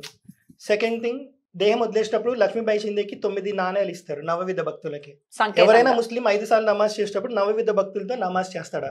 సో ఆయన ముస్లిం కాదు అనడానికి ఇదే ఆన్సర్. ఇంకొకటి, సాయిబాబా నమాజ్ చేశారు అంటారు. సాయిబాబా నమాజ్ చేసినట్టు ఏ చరిత్రలో ఎవడు రాయలేదు ఇప్పటి వరకు కూడా. అదొకటి. ముస్లింస్ కండయోగ సాధన అవన్నీ ఎందుకు చేస్తారు? సాయిబాబా కండయోగ సాధన చేశారు. ఇదే సాయిబాబా దగ్గర కండయోగ సాధన నేర్చుకున్న మౌనస్వామి, కుర్తాలం పీఠాధిపతి, ఆయన పీఠంలో సాయిబాబా ఆరాధన ఇప్పటికీ జరుగుతుంది. ఇప్పుడు ఎవరైతే పీఠాధిపతి ఉన్నారో సిద్ధేశ్వరానంద భారతీ స్వామి, నడిచే కాలభైరవుడు అంటారు ఆయనని, కలియుగ కాలభైరవుడు అని చెప్తారు. ఆయన సాయిబాబా ఆరాధన నిత్యం చేస్తానే ఇప్పుడు వైజాగ్ లో మనం వెళ్తే అక్కడ చూడొచ్చు. కుర్తాలం పీఠం ఎక్కడ ఉంటే అక్కడ సాయిబాబా ఉంటారు. సో దీనికి ఇది ఒకటి, ప్రమోద్ సాయిబాబా గారు ముస్లిం కాదు అని చెప్పడానికి. ఇంకా చాలా ప్రమాణాలు ఉన్నాయి. సచ్చరిత్ర ప్రకారం తీసుకుంటే అద్వైతం అర్థమైన వాడికి సచ్చరిత్ర అద్వైతంలో అర్థమవుతుంది, లేకపోతే చదివింది చదివినట్టే అర్థమవుతుంది. పద్మిని నాకు ఒకటి గుర్తొచ్చింది ప్రమోద్ గారు చెప్తుంటే. మా గురువు గారు హిమాలయాల్లో ఉంటారు. అయితే ఆయనకి దాదాపు ఆయన ఒక 4 తరాలు 5 తరాలు చూసుంటారు. వాళ్ళ గురువు గారు ఎవరు? మహావతార్ బాబాజీ. మహావతార్ బాబాజీ దగ్గర ఉండే 5గురిలో ఇప్పుడు ఎవరైతే ఉన్నారో హిమాలయాల్లో ఆయన ఒక్కొక్కరికి ఒక్కొక్క పని చేయటానికి ఈ భూలోకంలో నియమిస్తూ ఉంటారు. మరి మిగతా వాళ్ళ శరీరం చాలించారు, ఈయన చాలించలేదంటే ఆయనతో పాటు ఆయన షిరిడీ సాయిబాబా, కబీర్ దాసు, ఇంకొక 2 లహరి మహాశయ ఈయన కింద, అంటే ఈయన తర్వాత మహావతార్ బాబాజీ ప్రథమ శిష్యుడు తర్వాత ఈయన అన్నమాట. అయితే వీళ్ళందరూ కూడా ఒకరే గురువు గారు వీళ్ళందరికి కూడా. మనకి సాయి సచ్చరిత్రలో కూడా ప్రస్తావన వస్తుంది, మా గురువు గారు మమ్మల్ని తల కిందకి కాలు పైన కట్టారు, మేమంతా కూడా సాధన చేశాము అని కూడా. మరి ఆ సాధన ఏంటి? ఏమైనా ముస్లిం పద్ధతిలో చేశారా సాధన? చేయలేదు కదా సాధన. తల కిందికి కాలు ఇవన్నీ కూడా యోగాభ్యాసంలో ఇప్పుడు ఆయన చేసిన రకరకాల సాధనలో ఈ యోగా ప్రక్రియలో ఒక ప్రక్రియ అది. గాలిలో ఎగరగలిగే శక్తి కూడా ఉంటుందంట వీళ్ళకి. అంటే వీళ్ళ గురువులు వీళ్ళకి ఉపదేశించినటువంటి స్థితిలో అవన్నీ కూడా.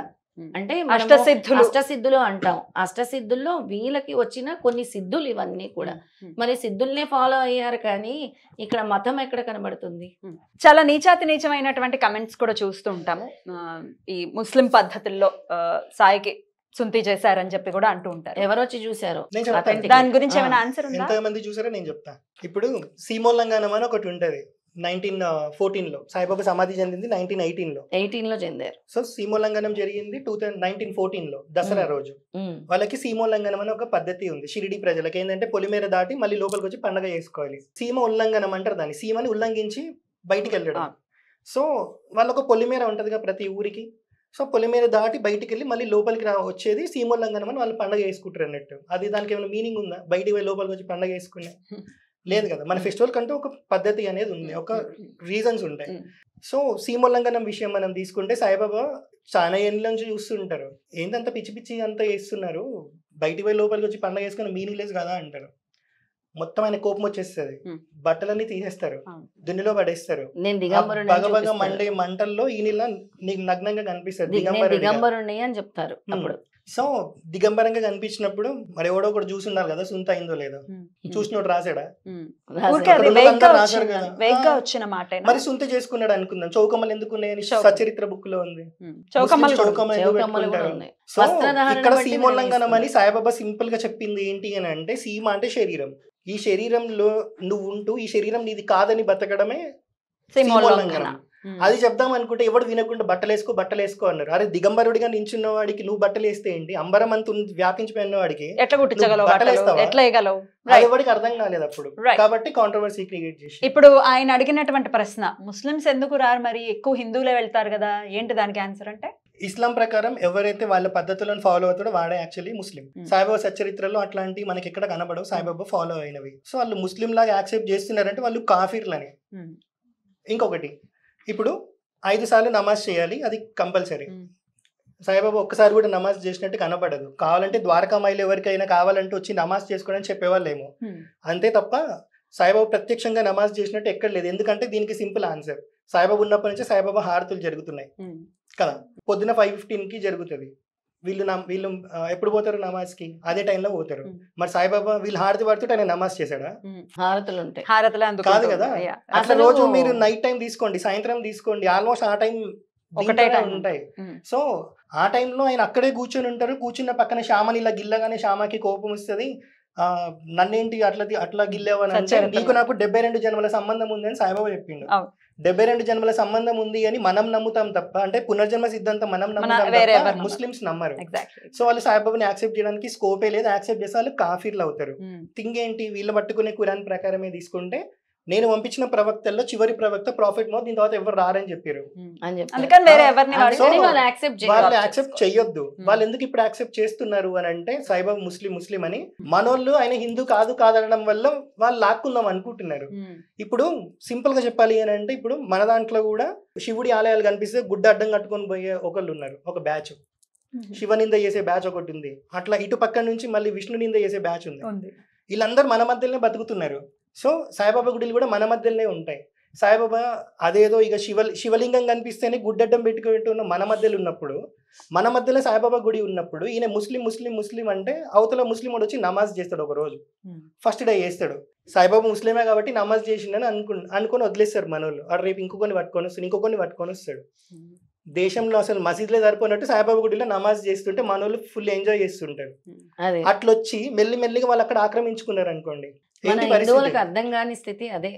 మన హిందువులు అర్థం చేసుకోలేదు. ఇప్పుడు మనం ఓన్ చేసుకోవట్లేదు కాబట్టి, ఓన్ చేసుకోవడం కాదు, ఆయన మనోడే. దానికి కూడా ప్రమాణం నేను చెప్తా. ఎందుకు మనోడు, ఏ సంప్రదాయంలో వచ్చారు, దానికి చిహ్నాలు ఏంటి, అవి కూడా నేను చెప్తా. ప్రమోద్ గారు ఆరతిలో ఎంత స్పష్టంగా చెప్పారు, కొల్హాపుర భిక్షేసి. కొల్హాపూర్ లో భిక్ష బాబా తీసుకున్నారా, దత్తాత్రేయ స్వామి ఏం చేస్తారు తెలుసా, కాకరహారతి పట్టుకొని అల్లా ఇలా ఉంది కదా అంటారు. అయితే సాయిబాబా దగ్గర నేను చెప్తా అల్లా మాలిక్ గురించి. అల్లా అంటే సాయిబాబా ఎప్పుడు చెప్పలే. ఖురాన్లో ఏదైతే కుర్చీ వేసుకొని పైన కూర్చుంటాడో ఆ అల్లా అని చెప్పి సాయిబాబా ఎప్పుడు చెప్పలేదు. క్రియాయోగం ప్రకారం లాహిరి మహాశయ ఏం చెప్పారో నేను చివరిలో చెప్తా, అప్పటి వరకు తత్వం అర్థం చేసుకోండి. ప్రమోద్ గారు, ఇప్పుడు సాయిబాబా అంటే నమ్మకం ఉంది, బట్ ఆ నమ్మకం పూర్తి విశ్వాసం అవ్వాలంటే సాయిబాబా ప్రమాణం ఏంటి, ఇది నాకు ఐడియా లేదు, మీరు ఎలా చెప్తారు? అదే సింపుల్ గా వేదంలో ఉన్నారా, శాస్త్రంలో ఉన్నారా, ఈ ప్రశ్నలు వస్తాయి. ఇదే కదా నార్మల్ గా అందరికి ఉండే డౌట్లు. వేదంలో రాముడు ఉన్నాడా, వేదంలో కృష్ణుడు ఉన్నారా, వేదంలో రాముడికి ఆరాధన చేయమని ఏమన్నా మూలమంత్రం పెట్టిర్రా, కృష్ణుడికి పెట్టిర్రా? ఏం లేవు. కానీ వాళ్ళకి మందిరాలు ఎందుకు ఉన్నాయి? వాళ్ళకు ఉండేవి గుడిలు, మందిరాలు కాదు. గుడిలకి ఆగమాలు కావాలి, మందిరాలకు కాదు కావాల్సింది. మనం అక్కడికి పోయి ఆరాధించుకుంటున్నాం, ఉపాసన చేయట్లే. ఉపాసన చేయాలంటే మూలమంత్రం కావాలి, యంత్రస్థాపన కావాలి. సాయిబాబాకి ఎందుకు? గురువులకు ఆగమాలు ఉన్నాయా? సాయిబాబా గుళ్ళకు కూడా ఆగమ శాస్త్రం ప్రకారం ఉండదు. మస్తు మంది గుడిలకు ఉన్నాయి. అట్లా ఇప్పుడు గానగాపూర్ తీసుకుంటే బాబా గుడి నిర్మించాము, ఆగమ శాస్త్రం తీసుకోలేదు కదా. అదే ఇప్పుడు గానగాపూరే ఉంది, అక్కడ పోయి చూస్తే మీకు ఏం కనిపిస్తుంది? సో గురువు ఆరాధన వేరు, దేవుడిని ఉపాసన చేయడం వేరు. ఇదొకటి. శాస్త్ర ప్రమాణమే తీసుకోవాలి అని అంటే ఇప్పుడు ఎట్లుంటదంటే, రాముడు ఉన్నారు, సాక్షాత్తు శంకరుడే వచ్చి బ్రహ్మదేవుడే వచ్చి మీరు విష్ణుమూర్తి మీ లోపల నుంచే నేను వచ్చినా అని చెప్పి బ్రహ్మదేవుడు చెప్పారు. ఇంకొక 10,000 సంవత్సరాలు మీరు ఇక్కడ ఉండి మీ వైకుంఠానికి రావాలని శివుడు చెప్పారు. అప్పుడు రాముడు ఏమన్నారు, మీరు ఏమేమో చెప్తారు, నేను కేవలం దాశరథిని అన్నారు. ఎందుకు? నేను దశరథుని కుమారునే విష్ణుమూర్తి అని మీరు ఏమో చెప్తున్నారా అని అన్నాడు. మరి రాముడు 4 వేదాలు చదువుకున్నాడు కదా, 4 వేదాలు చదువుకున్న రాముడికి తనే విష్ణుమూర్తి లాగా వస్తాడని చెప్పి రాముడికి తెలియదా? చదువుకున్నప్పుడు తెలవాలి కదా. ఆయన నరుడుగా వచ్చారు, నరుడుగానే ఉంటాడు ఆయన. అది కూడా ఈయనకు తెలియదు అనుకుందాం, చదివినా సరే రాముడికి తెలియదు అనుకుందాం. దశరథుడు 4 వేదాలు చదువుకున్నారు కదా, కులగురు వశిష్ఠుడు. మరి వచ్చింది సాక్షాత్తు విష్ణుమూర్తి అని చెప్పి విశ్వామిత్రుడు రాముడిని తీసుకెళ్ళడానికి వచ్చినప్పుడు కూడా ఆయనకు తెలియదు. వశిష్ఠుడు చెప్తారు, నీ కొడుకు నువ్వు రాముని నీ కొడుకు అంటున్నావు, వచ్చిన ఎవరో నీకు తెలియదు, కామ్కి ఇచ్చేసి ఏం చెప్తారు వశిష్ఠుడికి. ఇక్కడ మరి దశరథుడికి తెలియదా 4 వేదాలు చదువుకున్నప్పుడు విష్ణుమూర్తి తన కొడుకులాగా వచ్చారని. సరే, ఇది కూడా పక్కన పెట్టాయి. రావణాసుడు వైపు నుంచి ఆలోచిద్దాం. ఆడికి ఏం కావాలి? వాడు చచ్చిపోవద్దు, అంతే కదా, వాడికి వరం అడిగింది. కానీ బ్రహ్మదేవుడి దగ్గర ఎక్సెప్షన్ పెడతాడు, ఎవడు అడిగినట్టు. నాకు మనుషులు ఇంతమంది ఏం చేయలేరు, మనుషులు నన్ను ఏం చేస్తారు కాబట్టి వీళ్ళతో నాకు వద్దు అని చెప్పి, అంటే లైక్ ఎక్సెప్షన్ పెడతాడు మనుషులని. చాలా తుచ్చమైన వాళ్ళు మనుషులు. 4 వేదాల్లో రాముడు ఉంటే రావణాసుడికి తెలియాలి కదా, విష్ణుమూర్తి మానవావతారం తీసుకొని నన్ను సంహరిస్తాడని చెప్పి. మరి వాడెందుకు అన్ని తెలిసి కూడా బ్రహ్మదేవుడి దగ్గర మనుషులను ఎక్సెప్షన్ లాగా పెట్టిండా? కాదు కదా. సో వేదంలో ప్రతిదీ ఉంటది అని ఏముండదు. ఏ అవతారం అయినా సరే అది వచ్చినాకే దాని గురించి రాయడం జరుగుతుంది. ఎవరు ఆటోబయోగ్రఫీ అయినా సరే అది వాళ్ళు వచ్చినాకే రాయడం జరుగుతుంది. వాళ్ళు రాకముందు జరిగింది ఓన్లీ కల్కి అవతారం గురించి, ఆది శంకరాచార్య గురించే చెప్పారు ముందు. విష్ణుమూర్తి వెంకటేశ్వర స్వామి లాగా వస్తా అని ముందే చెప్పారు అన్నట్టు. కానీ అవి ఎంతవరకు ప్రమాణం, అవి లిఖిత రూపంలోకి వచ్చినాకనే అందరికి వరకు వెళ్ళినాయి, అప్పటి వరకు మాట రూపంలోనే ఉన్నాయి.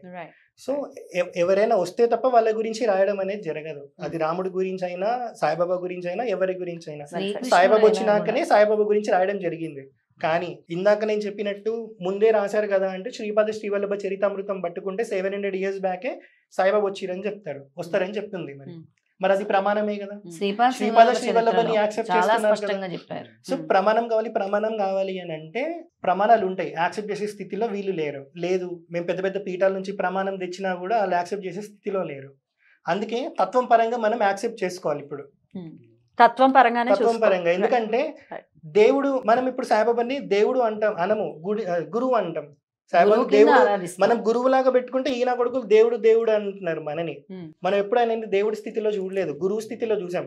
దేవుడి స్థితిలో నువ్వు చూడడం స్టార్ట్ చేసావంటే నువ్వు గురువు కన్నా తక్కువ స్థాయిలో దేవుని పెట్టినట్టు. ఎందుకంటే ఆ దేవుడే గురువు చెప్తేనే విన్నాడు. ఆ రాముడే గురువు చెప్పిన మాటలు విని అనుసరించుకుంటూ అవతార ప్రయోజనం వైపు వెళ్ళిరు. ఇప్పుడు దేవుడు గొప్ప, గురువు గొప్ప? గురువే గొప్ప. బాబా గుడిలో గురు పౌర్ణమి చేస్తున్నాము. లేదు, అది మళ్ళీ కాంట్రవర్సీ టాపిక్. అంటే చెప్తున్నాను, గురు పౌర్ణమి అంటే గురువు, మన గురువుగా ఎవరైతే భావిస్తామో.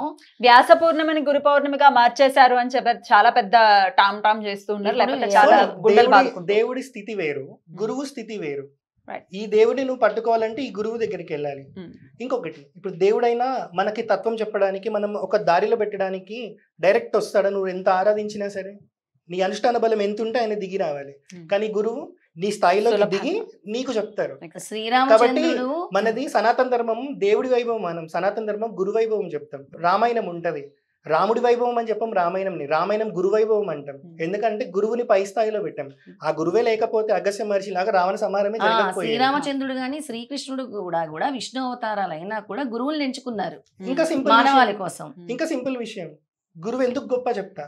ఇంద్రుడు సభ తీర్చి ఉంటాడు, బృహస్పతి వస్తారు, ఇంద్రుడు రెస్పెక్ట్ ఇయ్యాడు, లేచి కూడా నించోడు, బృహస్పతి కోపం వచ్చి వెళ్ళిపోతాడు. దేవతలకి గురువు అనుగ్రహం పోతుంది. అప్పుడు ఏం చేయాలి? దేవతలు మళ్ళీ విష్ణుమూర్తి దగ్గరకు, బ్రహ్మదేవుడి దగ్గరకు పోతే మళ్ళీ వాళ్ళ అనుగ్రహం వీళ్ళ మీద వచ్చినప్పుడు వీళ్ళ రాజ్యం వీళ్ళకి రావాలి కదా. కానీ రాలే. బ్రహ్మదేవుడు ఏం చెప్పారంటే గురువు అనుగ్రహం మీకు లేదు, ఇప్పుడు రాక్షసులకి శుక్రాచార్యుడి అనుగ్రహం పరిపూర్ణంగా ఉంది, కాబట్టి మళ్ళీ మీరు గురువుని సేవిస్తే తప్ప మీకు గురువు అనుగ్రహం రాదు, మేము ఏం చేయలేమంటారు. అంటే ఇప్పుడు ఎవరు గొప్ప? దేవుడు గొప్ప, గురువు గొప్ప? గురువే గొప్ప. గురువే గొప్ప. అందుకే సాయిబాబాకి గుడిలో ఉంటుంది. ఈశ్వరుడు చెప్పాడండి ఈ వాక్యం, మనం కాదు. స్కాంద పురాణం ప్రమాణమే కదా. గురు బ్రహ్మ, గురు విష్ణు, గురుదేవ మహేశ్వర్ ఎక్కడుంది? స్కాంద పురాణంలో గురుగీతలో ఉంటది. గురుగీతలో ఈశ్వరుడు పార్వతీదేవికి బోధించింది ఏంటి? గురువు లేకపోతే భగవంతుడిని చేరుకోలేవు. నువ్వు లక్షల సంవత్సరాలు తపస్సు చేసినా, 1000 సంవత్సరాలు తపస్సు చేసినా, ఓ పార్వతి విను, గురువు ఉంటేనే భగవంతుడిని చేరుకోగలం. మరి మీరే ఈ సృష్టికి మూలం కదండి, మీరే ఆది గురువు కదా, మరి ఇంకా గురువు ఎవరు అని అడుగుతుంది అమ్మవారు. అమ్మవారు ఏం ఊరుకోరు, అడుగుతారు. ఇప్పుడు మీరు చూస్తే అవతారం తీసుకుంటే ఒక్కొక్కరికి ఒక్కొక్క ఇది ఉంటది, రజోగుణం, తమోగుణం, తామస గుణం.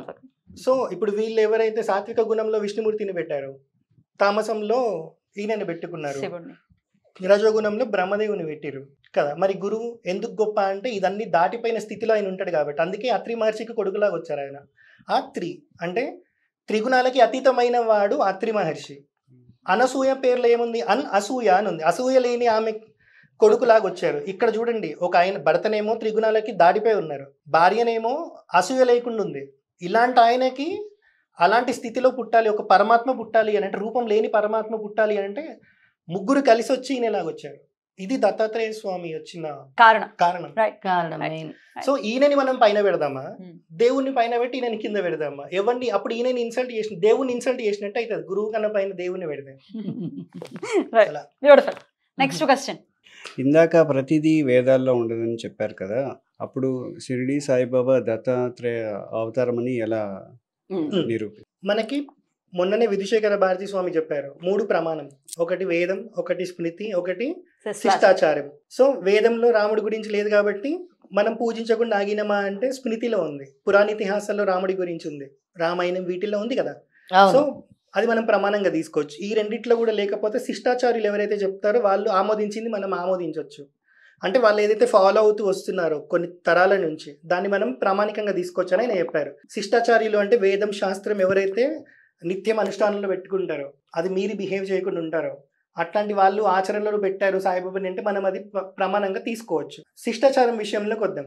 శృంగేరి పీఠంని ఇన్వాల్వ్ చేస్తే మల్లాది చంద్రశేఖర శాస్త్రి గారు, శృంగేరికి ఆస్థాన పండితులు, భారతీ తీర్థ స్వామి వారు ఉన్నారు కదా, మహాసన్నిధానం వారు, ఆయననే చెప్పారు పౌరాణిక సార్వభౌములు అని చెప్పి. సో అలాంటి మల్లాది వారు సాయిబాబాని దత్తాత్రేయ అవతారం అని చెప్పారు.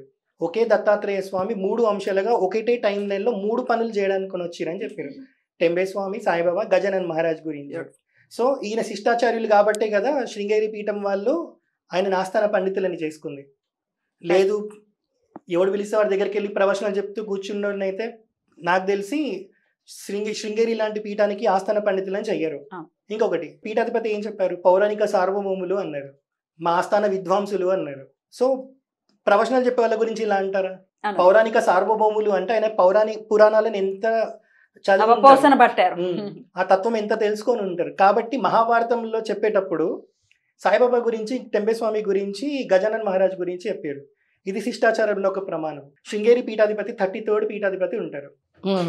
శిష్టాచారంలో 2వ ప్రమాణం టెంబే స్వామి ఉన్నారు కదా, వసుదేవానంద సరస్వతి స్వామి 33rd పీఠాధిపతి శృంగేరికి ఉన్నారు. సచ్చితానంద శివాభినవ నరసింహ భారతీ స్వామి వారు. ఆయన టెంబే స్వామిని ఒకసారి కలిసినప్పుడు ఆయన శిష్యులకి చెప్తారు, ఈయన సాక్షాత్తు దత్తాత్రేయుడు అని. ఈయన ఎవరో మీకు తెలియదు, కానీ వీళ్ళ అమ్మా నాన్న దత్తాత్రేయ స్వామిని చాలా గొప్పగా ఉపాసన చేయడం వల్ల సాక్షాత్తు దత్తుడే ఈయన రూపంలో పుట్టారు అని చెప్తారు. సో అంటే టెంబే స్వామి సంప్రదాయ అవతారంగానే వచ్చారు, శిష్టాచారంలో ఉన్నారు కాబట్టే కదా సాక్షాత్తు దత్తాత్రేయుడు అని అన్నారు. ఇందాక నేను చెప్పిన దత్తాత్రేయ అవతారాలు 2 రకాలుగా వస్తాయి, సంప్రదాయ అవతారం, అవధూత అవతారం. టెంబే స్వామి సంప్రదాయంలో వచ్చిన వాళ్ళు. ఈ టెంబే స్వామి సాయిబాబాని నా అన్న అని అంటారు. సంప్రదాయమే గొప్పది, అవధూత స్థితి కన్నా అంటే తమ్ముడు అనాలి, కానీ ఆయన అన్న అన్నారు. ఇప్పటికీ టెంబే స్వామి పరంపరలో ఎవరైతే వస్తున్నారో వాళ్ళు సాయిబాబాని యాక్సెప్ట్ చేస్తారు. టెంబే స్వామి అన్న అన్నారు, ఇదొక ప్రమాణం. దత్త పంచకంలో తీసుకుంటే మాణిక్ ప్రభు వారు సాయిబాబా అల్లా మాలిక్ అన్నాడు కాబట్టి అన్ని మతాలు ఒకటెక్కడైతాయి, అన్ని మతాల భాష్యాలు ఒక్కటే ఎట్లా అవుతాయి అని అంటుంటారు. ఖురాన్ కానీ భగవద్గీత అన్ని ఒకటైతాయా అంటారు. మరి సకల మత సంప్రదాయం స్టార్ట్ చేసింది మాణిక్ ప్రభు వారు. సకల మత అంటే ఏంటిది, అన్ని మతాలు అని. ఇక్కడ ధర్మంలో చెప్పిన మతాలు వేరు. ఆదిశంకరాచార్య వచ్చిన టైంలో ఇక్కడ 72 అవైదిక మతాలు ఉంటుండే.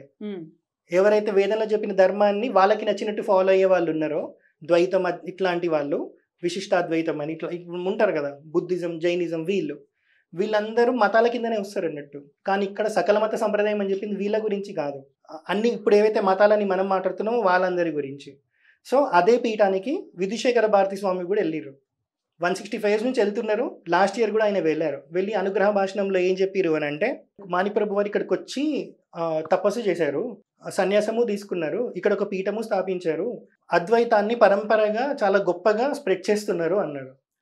ఇందాక ఏంటి చెప్పా, సకల మత సంప్రదాయం స్టార్ట్ చేసింది మాణిక్ ప్రభు అని చెప్పా. మరి శృంగేరి జగద్గురు ఏమన్నారు, అద్వైతాన్ని చాలా గొప్పగా ప్రమోట్ చేస్తున్నారు, స్ప్రెడ్ చేస్తున్నారు అన్నారు. అంటే సకల మత సంప్రదాయం అద్వైతంలో ఉంది కదా. ఈ మాణిక్ ప్రభు తర్వాతనే మనం సాయిబాబాని తీసుకుంటాం. చాలా మందికి తెలియని విషయం ఏంటంటే, సాయిబాబా 16 years ఉన్నప్పుడు షిరిడిలో ప్రకటమయ్యారు ఒక వేప చెట్టు కింద అని సచరిత్రలో ఉంటది. సాయిబాబా అంటే సచరిత్ర ఒకటే కాదు, సచరిత్ర బయటికి వస్తే షిరిడిలో 16 years పిల్లోడిలాగా సాయిబాబా ప్రకటమైనప్పుడు 13 years పిల్లోడిలాగా ఉన్నప్పుడే మాణిక్ ప్రభు వారిని కలుసుకుంటారు సాయిబాబా. ఇది ఎవరికి తెలియదు. 16 years ఇక్కడ ప్రకటమయ్యాక మళ్ళీ షిరిడి నుంచి వెళ్ళిపోతారు, మళ్ళీ తర్వాత చాంద్ పాటిల్ పెళ్లి బృందంతో మళ్ళీ సాయిబాబా వస్తారు కదా, ఇది అందరికీ తెలిసింది. అప్పుడు వచ్చినప్పుడు ఆవో సాయిని మహల్సాపతి పిలిచారు కాబట్టి అక్కడి నుంచి సాయి అని పేరు వచ్చిందని అంటారు. కాదు, సకల మత సంప్రదాయం ఎవరైతే స్టార్ట్ చేశారో ఫస్ట్ మాణిక్ ప్రభు, ఆ మాణిక్ ప్రభు దగ్గర సాయిబాబా 13 years of age ఉన్నప్పుడు వెళ్తారు. వెళ్ళినప్పుడు అక్కడ ఒక మిరాకిల్ జరుగుతుంది. లోటా ఇస్తారు సాయిబాబా, ఇది నాకు ఫుల్ చేసి ఇవ్వండి అని చెప్పి. మాణిక్ ప్రభు ఏం చేస్తారంటే ఈ లోటా తాత్య మహారాజ్ అని తన కింద ఉన్న ఆయనకి ఇస్తారు, ఫిల్ చేయమని. ఆయనే చర్చ ఒక డిబేట్లో ఉంటుంది, స్పిరిచువల్ డిబేట్లో, శాస్త్రపరంగా ఫుల్ హీటెడ్ నడుస్తూ ఉంటుంది. ఇస్తారు 5 సార్లు దాంట్లో డబ్బులు వేస్తారు, అయినా సరే లోటా నిండదు. నిండకపోతే నాకు చిరాకు వస్తుంది, లోటా నిండట్లేదు అని చెప్పి తీసుకొని మాణిక్ ప్రభు చేతిలో పెడతారు, తీసుకోండి అని చెప్పి. మాణిక్ ప్రభు ఏం చేసి సాయిబాబా చేతిలో పెడతారు. అప్పుడు ఏమన్నారు, ఇదిగో సాయి అన్నారు. అంటే సాయిబాబాకి 13 years of age ఉన్నప్పుడే మాణిక్ ప్రభు వారు సాయి అని పిలిచారు. మళ్ళీ ఫోన్ చేసి ఇక్కడ సాయి అని పిలిచిన ఆయన ఫోన్ చేసి నేను షిరిడీకి వస్తానని మహల్సాపతికి ఏం ఫోన్ చేయలే, ఆవో సాయి అని పిలవడానికి. అదేమిటి ఈసా అనబోయి సాయి అన్నారు, అది కాదా? అయితే రామాయణంలో ఒక బూత్ ఎదుగుతారు, మారా మారా మారా అంటుంటే రామ రామ. సింపుల్ గా చెప్పాలి అని అంటే, రామ అనడం పలకనీకి రానుడు, మారా అనడం పలకనీకి వస్తుందా? తెలుగు ఉండాలి కానీ ఎవరికైనా. సో ఇది కూడా అంతే, ఈశా లేదు, ఆ బొక్క లేదు. సాయి మాణిక్ ప్రభు పెట్టారు. ఆయన ఏమీ చెప్పకముందే ఆయన షిరిడికి వెళ్ళినప్పుడు ఆయన కబీర్దాస్ దోహలు చదువుతుంటే ఆవో సాయి అని మహల్సాపతి అన్నారు. ఇది అసలు సాయిబాబా చరిత్ర. ఇది కాకుండా ఇంకా చాలా, దీనికంటే ముందు పరిమాణం కూడా ఉంది. ఇక్కడ లోటా ఇచ్చారని చెప్పాను కదా, 5 times వేసి ఆ లోటా మళ్ళీ సాయిబాబాకి ఇచ్చేస్తే తీసుకో సాయి అని చెప్పి. సాయిబాబా ఏం చేశారు తెలుసా, దీంట్లో 2 ఖర్జూరాలు రోజ్ ఫ్లవర్ ఇవ్వమని చెప్తారు అన్నట్టు.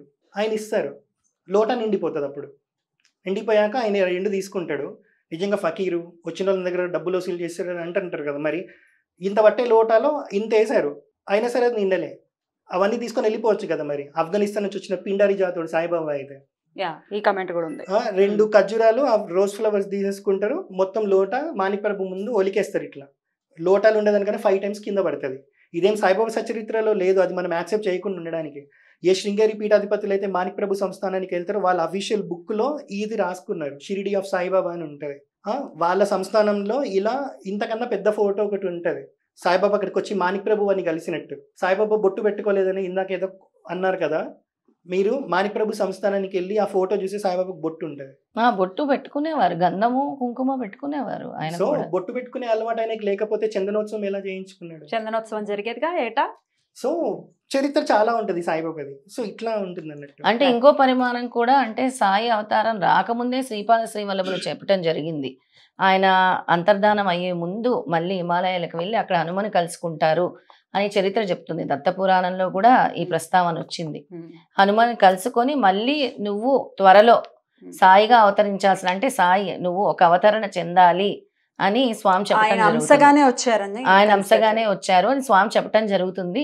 అప్పుడు హనుమంతుడు అడగటం కూడా జరుగుతుంది, మీరే సాక్షాత్తు నారాయణుడే, మీరు మానవ రూపం దాల్చి ఎన్నో కర్మలు తీసుకున్నారు, నేను అనుభవించలేను వాటన్నిటిని, అలాంటి కర్మల్ని నేను స్వీకరించలేను అని అడుగుతాడనమాట. లేదు లేదు, నా దత్త అంశతో నువ్వు కూడా ఇమిడి ఆ గణాలు కూడా నీకు వస్తాయి అని చెప్పి అప్పుడు సీతారాముల్ని పిలిపించి మరీ వీళ్ళ సంభాషణ జరుగుతుంది. ఇదంతా కూడా మనం చదువుతున్న పురాణాల్లో ప్రస్తావించి ఉండకపోవచ్చు. ఇప్పుడు ఇందాక మీరు హనుమంతుడే సాయిబాబా లాగా వచ్చారని చెప్పారు కదా. అవును, వస్తారని శ్రీపాద శ్రీవల్లభుడు అడిగారు. శ్రీపాద శ్రీవల్లభులు చెప్పారు నువ్వు అవతరించాలి. శరీరతత్వంగా తీసుకోకుండా వాయుతత్వంగా తీసుకోండి. ఎవరి కొడుకు? వాయుపుత్రుడు. దీనికి సాయిబాబా దాంట్లో ఆన్సర్ లేదు, శ్రీపాద శ్రీవల్లభ చరితామృతంలో ఆన్సర్ ఆన్సర్ లేదు. దీనికి ఆన్సర్ ఎక్కడ ఉంది తెలుసా? మహావతార్ బాబాకి డైరెక్ట్ శిష్యుడైన లాహిరి మహాశయ ఉంటారు. ఆటోబయోగ్రఫీ ఆఫ్ యోగి అని ఒక బుక్ ఉంది, పరమహంస యోగానంద. పరమహంస యోగానంద గురువుకి గురువు లాహిరి మహాశయ. ఆ లాహిరి మహాశయ సాయిబాబా కలుసుకున్నట్టు కూడా ఉంది. అవును. సో ఇక్కడ హనుమంతుడి తత్వాన్ని మీరు లింక్ చేసుకోండి. ఈ బుక్ కూడా నేను చెప్పేది లాహిరి మహాశయ రాసిన ఏదో ఒక బుక్ కూడా కాదు. ఆయన 26 books రాస్తారు. 26 booksలో 26th book అనుకుంటా ఒక బుక్ పేరు క్రియాయోగము మరియు అద్వైతవాదము అని ఉంటుంది. ఇక్కడ ఏముంది? క్రియాయోగము మరియు అద్వైతవాదము అని ఉంది. ఇక్కడ అద్వైతాన్ని మీరు లింక్ చేసుకోండి. క్రియాయోగం అంటే తెలుసు కదా, దాంట్లో ఆయన ఏం రాశారనంటే ఇట్లా, దంపర్ దమ్ వల్ల దమ్కే పరే జోదం హాయిసో వల్ల యానే స్థిరగరని రాశారు. అంటే ఇప్పుడు లాహిరి మహాశయ అని కూడా తిడతారా ముస్లిం అని చెప్పి? ఆయన ఏమన్నారు? దంపర్ దమ్ అల్లా దమ్కే పరే జోదం హాయిసో వల్ల యానే స్థిరగర్ అని. ఇక్కడ ఎక్కడైనా ఖురాన్ లో ఉన్న అల్లా గురించి చెప్పిరా? లేదు.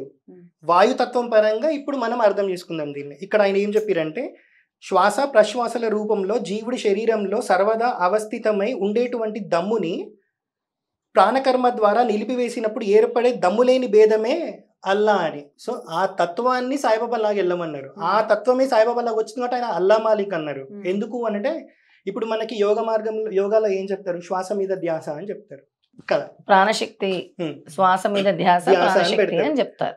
ఇక్కడ ఏంటి ఈయన చెప్పారు, ఆ ప్రాణవాయుని మనం ఎప్పుడైతే ఇట్లా పట్టుకొని ఉంటామో ఆ టైంలో వచ్చే దమ్ము ఉంటుంది చూడండి, దాని పేరు అల్లా అని చెప్పారు ఆయన.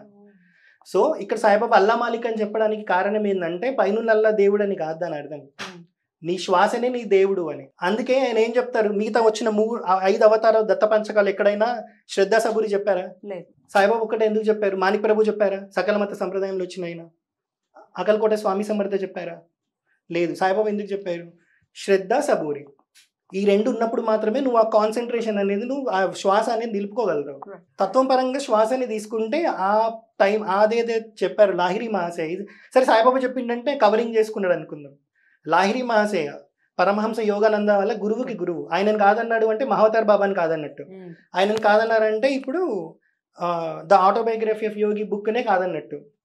సో బుక్ పేరు కూడా ఏముంది? క్రియాయోగము మరియు అద్వైత మార్గము అని ఉంది. మనం ఇంతకుముందు ఇంటర్వ్యూలో మాట్లాడుకున్నాం, మనకి జన్మ దేవుడు ఇచ్చినప్పుడు ఇన్ని ఇన్ని ఇయర్స్ బతుకుతాడు, ఇన్ని మినిట్స్ బతుకుతాడు, ఇన్ని హవర్స్ బతుకుతాడు అని ఉండదు. ఇన్ని ఊపిరి తీసుకోవడానికి మనకి భూమి మీద అర్హత ఉంటది అని అంటారు. అవును. సో అందుకే శ్వాసతోనే జీవం పోతుంది కదా. శ్వాస విడిచారు అని తుది శ్వాస.